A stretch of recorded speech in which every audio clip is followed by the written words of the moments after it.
to in swing. So now, what is out and what is in? The first distinction is this. If I have a backswing that's this, that's an out to in swing. If I have a swing that's a lot larger, that's also an out to in swing. So the size of the swing doesn't impact the quality of the swing line. But here's what I want you to see. If you want to establish a gold medal swing line for your players on the forehand, what we're looking for is for the racket, for the head of the racket and the handle of the racket to stay on the outside of the body, the hitting side of the body at all times.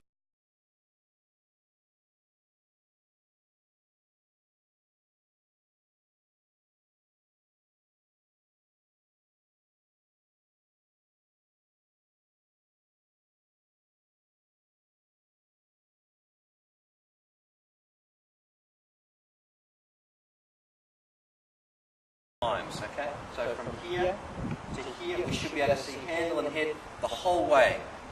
And if you look at the best players in the world, you will see a lot of them will have a gold medal swing line.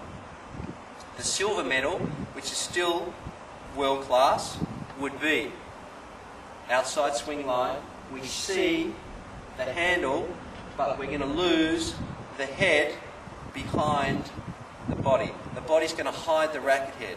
We're not going to see the racket out the back, but the racket head is going to be hidden by the body. Okay? So that's silver medal. Still acceptable. The most critical variable is we can still see the hand.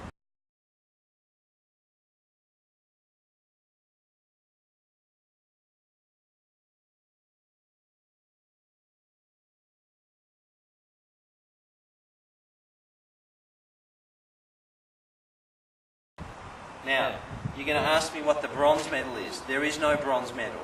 Anything further than losing the racket head behind the body is then puts us in an inside swing line. So if you lose the hand, that's an inside swing line. We've crossed that line.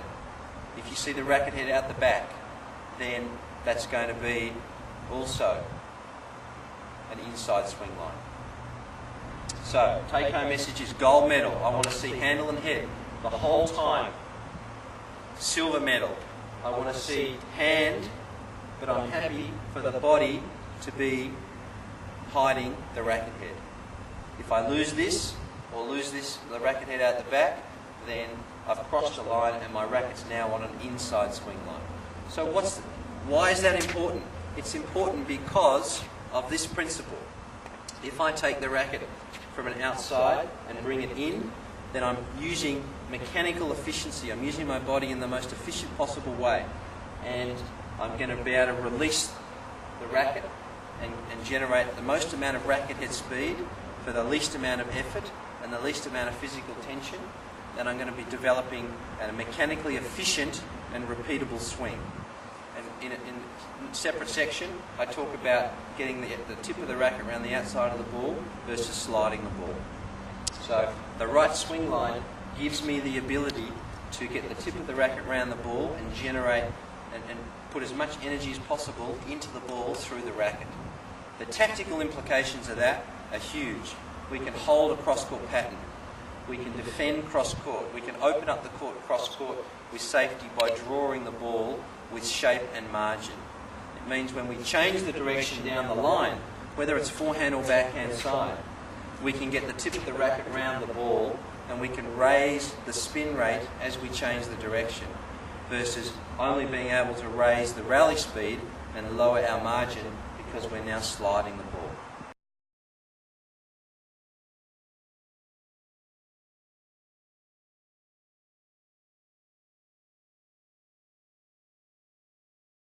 So we'll just look at the ready position itself. We have Andy Murray on the left and Rafael Nadal on the right. And in the ready position, there's a couple of key things that you want to make sure that you're doing. So the first thing we'll look at with both players is you see the hitting elbow is away from the body when they're in the ready position. And this is so that they can set up the technique and keep the racket on the right side of their body. You'll also notice that their non-hitting arm or hand is on the throat of the racket when they're in this position to help guide the racket as they make their unit turn here. And we switched over to Roger Federer and Novak Djokovic, and you see similar things with these guys. You look at the starting position, the ready position, and what you see is that elbow away from the body. And again, you see the non-hitting hand, or the left hand for a righty, is going to be on the throat of the racket. You'll also notice that the racket is tilted off to the left side of their chest when they're in their ready position. This helps to keep your right elbow or your hitting elbow away from your body during the ready position.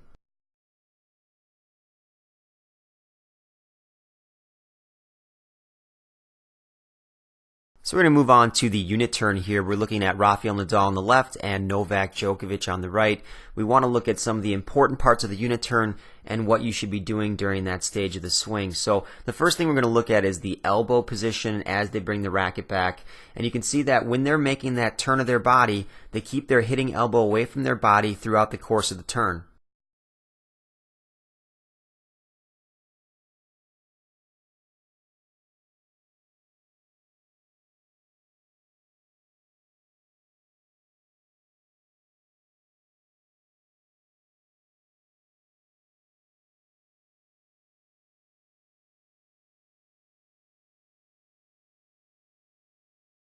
The second thing you'll notice here in the unit turn is what I call the tilt of the racket. So we have Nadal on the left and Djokovic on the right. And what you see is as these guys go through their unit turn and start to turn their body, you see a severe tilt of the racket forward in this position with the elbow away. And what this does is if you have that tilt forward of your racket, it helps to keep your hitting elbow away from your body, which helps set up the stretch, shorten cycle technique. And we switch back over to a view of Murray here, but you'll see the same thing. He's got a severe tilt of the racket, not only here in his preparation position, but you can see that as he brings the racket up, he also has that tilted position with the racket forward and his hitting elbow away.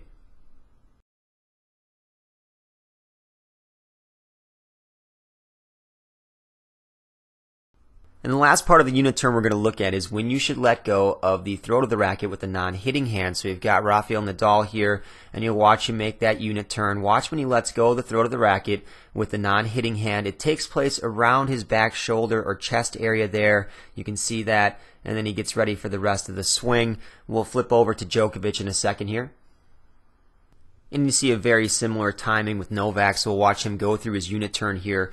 But watch how he brings that racket back, turns the body, and then you can see he's letting go of the racket in a similar time or a similar point as Nadal, right around that back shoulder or chest area before he starts the rest of his swing.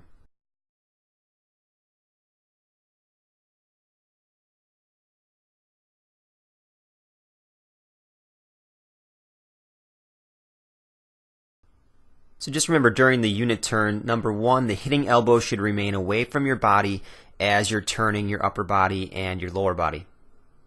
The second part you want to remember is to keep your racket tilted forward during your unit turn, which helps keep your elbow away, which is a key to maintaining that stretch, shorten cycle preparation. And the last important part of the unit turn is to make sure you keep your non-hitting hand on the throat of the racket until you reach the back shoulder / chest area of your body, and then you can let go during the unit turn.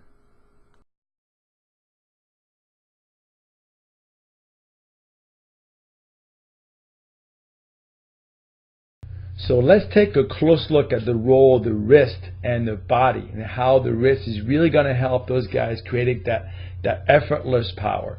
When I teach my students, I use a clock all the time. I use a 12 o'clock being straight ahead, the 6, the 9, and the 3. So let's use the same clock. Obviously, Rafa is lefty, so I'll be using the other side of the clock. The first thing we're going to focus on right now is when the stroke is in the beginning of the backswing phase, about to blend down into the forward swing phase. I want you to notice where the arm is. The arm is going towards 6 o'clock, but the racket isn't. The racket is pointing this way. And you will see here with Rafa, same thing. His arm may be going back, pointing at 6, but the racket is tilted towards us. We're going to get a better view right here from Roger from the side. You will see as he turns right here, he continues the unit turn. The backswing phase is now starting to blend into the forward swing phase. Look where the arm is. The arm is kind of going back, but you see here, you can see that the racket is kind of pointing towards us. Very, very important if you really want to get the best out of using your wrist, and I always say using your wrist the right way, using the good wrist. Now, what you really have to a lot of things are happening all at once. Okay, I'm going to try to break them down, but all these things happen all at once. Now, the next thing we're going to focus on right now is we're going to stay with the wrist for a second, and I want you to see how right now the racket is pointing at us, and watch what's going to happen to the wrist. He's going to tuck all the way back in, so the racket is pointing almost like if this is his back here is 6 o'clock, so the racket is pointing at us here about 5 o'clock, and that watch is going to go all the way to 7 o'clock. And this is what we call the forehand lag. This is how you're going to set your wrist. The racket is going to lag behind your hand, and this is the key ingredient right now to really getting all that racket head speed, all that effortless power. And you will see now how Rafa is doing the same thing. Now, like I said, a lot of things happening at once. Let's focus now on the body, how the body's going to help this little move. It's not just, you're not just doing it with your wrist, you're doing it with the entire body. Watch how when Roger is laying the wrist back and keeping his elbow in right here, watch how the hips and the shoulders are helping out. Hips and shoulders are part of that move. You don't just do it with your hand. You can see here Rafa, his shoulders, the wrist is laying back all the way back at 4 o'clock for him, because he's lefty, so he went from 7 to 6 to 5 or 4, and then releasing it. And same thing with Nole. You will see right here the arm is this way pointing, so the racket kind of pointing at us, and now the racket pointing away from us and showing the butt gap. But before I go into the forward swing phase, I want to show you something very, very subtle. Is that when the racket is getting tucked in, when the wrist is laying back that way and the hips and shoulders are moving, prior to going forward, just prior to going forward, watch, as the arm is just about to go forward, the racket is still going back. And this is how you're going to get that slingshot effect. This is when you're really going to get the true effect of really using your wrist the right way. And you'll see same thing happen in Nole right here. As his arm is going forward to the ball, the racket is lagging behind. The racket is still going back, picking up all that momentum. And that is so important to learn, to really lay that racket back into that position. So you see how the wrist, the hips are coming into play. Now, the next move is, we're going to lead up to the point of contact, is what happens during the forward swing.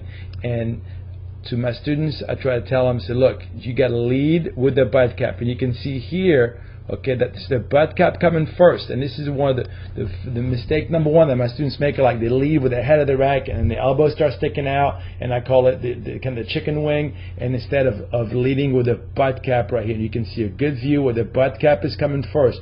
So pull, you'll see with Roger, same thing. The butt cap comes first. The racket is still lagging back. This is where really the lag really shows up. We're going to see with Andy coming up and hitting this ball, you'll see how he's coming forward right here.